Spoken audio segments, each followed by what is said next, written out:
Okay mga kababayan, Chris Ulo po at welcome po rito sa ating YouTube channel. Mga kababayan, pag-usapan lang ho natin itong viral trending ho, no, na ito si Marcoleta, Este Marcoleta. Although trending, although viral ho ito si Marcoleta, pinag-uusapan, pero ang masyakit nito hindi pa rin ho mananalo sa pagkasenador ngayong 2025. Alam nyo mga kababayan, mga ka-analyze, ito si Attorney Marcoleta, Congressman Marcoleta, lubog na nga sa ratings, kulelat na nga sa survey kung pang ilan siya, hindi mo malaman kung pang ilan itong taong ito, gumawa palalo ng ikakalaos niya mga kababayan. Halos lahat ho ng tao, ang paniniwala, meron hong tinatawag na West Philippine Sea. At yung ilang bahagi ho dyan, yan yung pinag-uusapan na kung saan, especially yung Scarborough Show, na kung saan sinasakop or tinayuan ho ng China. No, nagtayo ng istruktura dyan mula 2016 hanggang 2022 sa panahong administrasyon Duterte. Alam nyo ba mga kababayan, mga ka-analyze, halos lahat ho ng tao alam may tinatawag na West Philippine Sea. Alam nyo ba ho, kahapon mga kababayan, ang pinag-uusapan pa naman habang nagtatalo sila, habang kinukumpronta nyo si Attorney Enzo Recto, na kung bakit niya raw, ano raw ang katibayan na nililin lang niya ang mamamayang Pilipino. Alam nyo ho ba nagpakalat ho ito ng kasinungalingan? Wala raw hong West Philippine Sea. Wala raw ho sa map. Wala ho raw sa mapa ang West Philippine Sea. Kanino bang mapa, Marcoleta, yung nakita mo? Baka naman mapa ni Digong yan. Excuse me. Baka mapa naman kasi ni Digong yan. Kasi pag nag-search ka sa Google, tinignan mo yung mga mapa, halos lahat may makikita ka West Philippine Sea. Ayan makikita mo West Philippine Sea. Makikita mo halos lahat may tinatawag na West Philippine Sea. Ayan Pero sa kanya ho, wala raw West Philippine Sea. Ayan ayan Anong tawag dyan? Kanina bang mapa kasi yung tinitignan mo? Mapa ba nino yan? Baka naman mapa pa ng 19 kopong-kopong naman dyan. Baka hindi pa uso tao.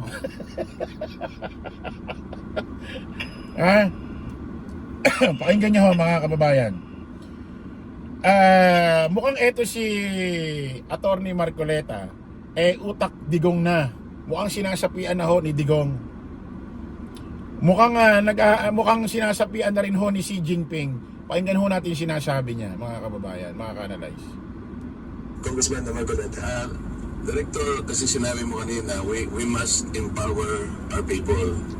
Tama naman yun. We have to enlighten our people. Because if our people are able to distinguish what is fake and what is true, sila lang, they can always repel. Maski na konting tulong lang. Halimbawa kanina, sabi ni Chair Dan, ang problema natin is the West Philippine Sea. Sabi natin, sinong agency ng government ang nag-empower sa ating mga kababayan para malaman nilang complications ng West Philippine Sea? Isipin po natin, sir, there is nothing as West Philippine Sea. Wala po yun. That is a creation by us. Sa totoo lang po, kahit nabasahin mo yung ating mapa or what, there is no West Philippine Sea. Wala raw West Philippine Sea. There's no West Philippine Sea kahit daw basahin, tignan daw yung mapa. Ewan ko anong mapa ho yung hinahanap niya. Baka mapa ho nung 19 kopong-kopong pa na may mga hindi pa na-develop. Ngayon, tanongin kita, Attorney Marcoleta, Congressman Marcoleta. Kung naniniwala ka sa sarili mo na walang West Philippine Sea, saan ka naniniwala? China Sea? Sa West China Sea? Baka doon ka naniniwala. Parang ano no, parang kakaiba na ito mas matindi pa ito si China eh. Isipin mo yung China mga kababayan, mga ka-analyze, sinakop ho yung ating isang bahagi ho dyan, isang lugar ho dyan sa West Philippine Sea. Pero ito mas matindi. Ayon sa kanyang paniniwala, walang West Philippine Sea, mas matindi, no? No, isipin mo wala raw West Philippine Sea.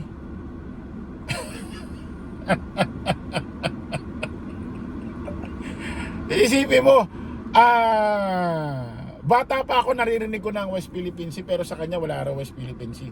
Kasi mga kababayan, nung panahon ho ni nasirang former President Ninoy Aquino, ni Pinoy, nagsampa ho ng kaso ang kanilang administrasyon sa International Court na noong 2013 na tayo ang may karapatan dyan sa economic zone natin sa West Philippine Sea.